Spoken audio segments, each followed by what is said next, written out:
সারা বিশ্বে তাদেরকে আরও বেশি করে গুরুত্বপূর্ণ ভূমিকায় যারা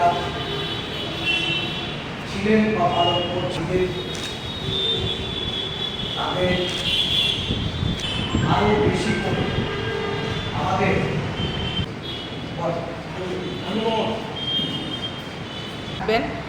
আর আমাদের প্রদেশ কংগ্রেসের মাননীয় সভাপতি আমাদের যে নির্দেশ দিয়েছেন সেই নির্দেশ আগামী 8ই মার্চ আমরা পালন করব। আন্তর্জাতিক নারী দিবস উপলক্ষে সমস্ত মহিলাদের আমরা আহ্বান করব। আমাদের দলীয় কংগ্রেস ভবনে আমরা সেই অনুষ্ঠানটি করতে যাচ্ছি।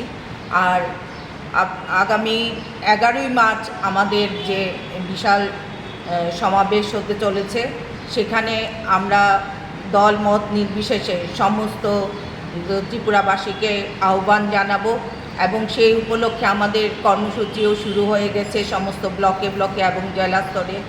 সেই উপলক্ষে আমরা আগামী 11ই মার্চ বিশাল জনসভায় উপস্থিত থাকব এবং আমাদের যে মহিলাদের যে সংরক্ষণ তথা 11 দফা দাবি আমরা গত 23শে জানুয়ারি যে কনভেনশনের মাধ্যমে আমরা উপস্থাপিত করেছি, সেই উপলক্ষে মহিলাদের সশক্তিকরণ এবং আমাদের যে 33% সংরক্ষণ সেই ব্যাপারে এবং মিড ডে মিল, আশাকর্মী এবং আমাদের যে স্বসহায়ক কর্মীরা আছেন তাদের বেতন ভাতা দ্বিগুণ করার লক্ষ্যে সেই দাবি আমরা উপস্থাপিত করব এবং 8ই মার্চ আমরা আহ্বান জানাচ্ছি ত্রিপুরার আপামর মহিলাদের। আমরা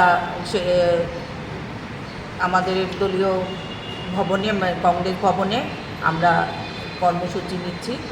এই উপলক্ষেই আজকের মিটিং।